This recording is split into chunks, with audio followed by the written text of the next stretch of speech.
वांगी, लाल मातीतील समृद्ध परंपरा असलेलं पैलवानांचं गाव. पण बदलत्या काळात गावाची ही ओळखच नामशेष होण्याच्या मार्गावर होती.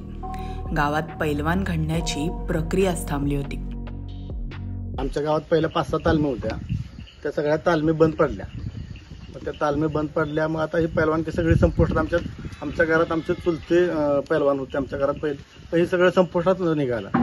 मग त्यासाठी आम्हाला सारखं वाटायला याला ही सगळी पैलवानकी बंद पडते, काय करायचं, आम्हाला सारखं खायला लागलं म्हणाला. गावातील तालीम बंद झाल्याचा विपरीत परिणाम तरुणांवर होऊ लागला होता. मोबाईलच्या आहारी गेल्यामुळे तरुणांचे व्यायाम करण्याचे प्रमाण दिवसेंदिवस कमी होत चालले होते.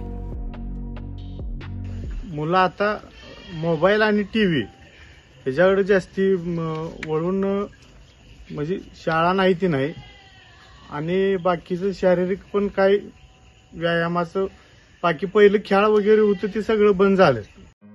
वांगी गावातून हद्दपार होत चाललेल्या कुस्तीच्या परंपरेकडे पाहून रामचंद्र होनमाने, राहुल होनमाने आणि रतन होनमाने हे तिघे भाऊ प्रचंड अस्वस्थ झाले. गावाला कुस्तीचे गतवैभव मिळवून देण्यासाठी त्यांनी स्वतःच्या घरातच तालीम उभारण्याचा धाडसी निर्णय घेतला. मग म्हटलं आता आपण काहीतरी, म्हणून आम्ही मित्रांनी बसून आमच्या भावाने विचार केला. मग आम्ही सुरुवातीला घरातच तालीम चालू केली. सुरुवातीला अगदी 10x10च्या पत्र्याच्या ह्याच्यातच चालू केले. मग त्याचा आता मुली यायला लागले, त्याचा विस्तार वगैरे चांगल्या पद्धतीत झाला आणि पैलवानकी जिवंत ठेवण्यासाठीच आम्ही हे उद्देश केला. होनमाने बंधूंनी घरातच सुरू केलेल्या जय हनुमान तालमीच्या लाल मातीत आज गावातील तरुण घाम गाळतात. टीव्ही, मोबाईलवर आपला अमूल्य वेळ वाया घालवणारे तरुण आज आपले शरीर घडवण्यात व्यस्त आहे. मोबाईल पकडणारे चिमुकले हात आता कुस्तीतील डाव आणि पकडीचा कसून सराव करतात. लाल मातीतील हे चित्र सुखावणारे. वस्ताद मिळाले आम्हासनी, अमोल पवार चांगले वस्ताद मिळाल्यामुळं ती प्रॅक्टिस चांगलं होत गेलं, प्रॅक्टिस सुधारणा होत गेली, स्पर्धेला नंबर यायला लागलं. त्यामुळं आणखीन मुलं, लोकांचा पण कल इकडे वाढायला लागला. मुलं पण चांगली शरीरानं व्हायला लागली झाली. स्पर्धेतनी नंबर आलं, जिल्हा विभागापर्यंत मुलं गेली लहान लहान. त्यामुळं ती वस्ताद आम्ही चांगलं मिळाल्यामुळं आम्ही तिकडे त्या क्षेत्रात जास्ती पुन्हा लक्ष दिलं. आणि आता आम्ही माती आणि मॅट असं दोन्ही चालू केले. आता आमच्याकडे 25 मुलं आहेत आणि 2 वस्ताद आहेत. जय हनुमान तालमीतील पैलवानांचा दिनक्रम जाणून घेऊयात. आमचा रोजचा दैनंदिन संध्याकाळी 4:30ला प्रॅक्टिस चालू होतं.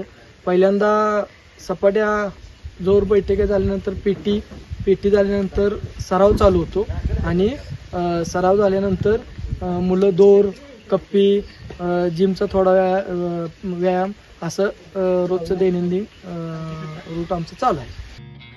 वांगी गावातील या तालमीत घडलेले पैलवान जिल्ह्यातील विविध नामांकित कुस्ती मैदाने मारत आहेत.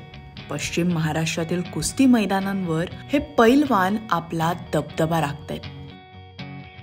माझ्या आज या तालमीमध्ये देवराष्ट्रे, आंबक, वांगी, तडसर या ठिकाणचे मुलं प्रॅक्टिस करत आहेत. आणि माझ्या या तालमीमध्ये आत्तापर्यंत सह्याद्री सहकारी साखर कारखान्यामध्ये 1 नंबर पहिला बसलेला होता मानधनधारकसाठी. आणि जिल्ह्याला गेल्या वर्षी माझी मुलं 12 बसली होती आणि ह्या वर्षी सुद्धा 12च बसली ती.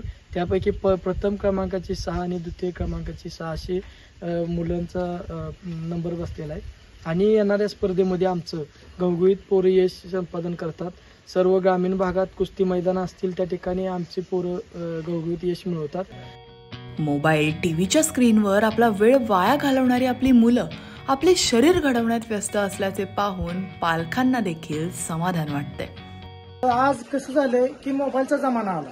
मोबाईलच्या जमान्यामुळे लहान लहान मुलं सुद्धा मोबाईल संध्याकाळी शाळा सुटली की घेऊन बसते. ती टीव्ही बघत बस, मोबाईल बघत बस, परत कुठं पोरातनी खेळायचा. म्हणून ते जे वय आहे संध्याकाळचे 7 ते संध्याकाळी 8 हे मुलांनी वाईट वळण लागण्याची वेळ आहे. त्या वेळेत आम्ही आज ही तालीम, ती मुलं त्या नादात न जाता इकडे यावी ह्या उद्दिष्टानं आज सगळ्यांनी आम्ही पालकांनी विचार करून लहान आज आमच्या तालमीत 3री पासून अगदी पोस्ट ग्रॅज्युएट पर्यंतची मुलं येत आहेत. कुस्ती जगली पाहिजे, कुस्ती वाढली पाहिजे म्हणून कुस्तीसाठी आपले घर देणाऱ्या होनमाने बंधूंच्या कार्याची दखल महाराष्ट्राच्या लाल मातीच्या इतिहासात सोनेरी अक्षरांनी लिहिली जाईल.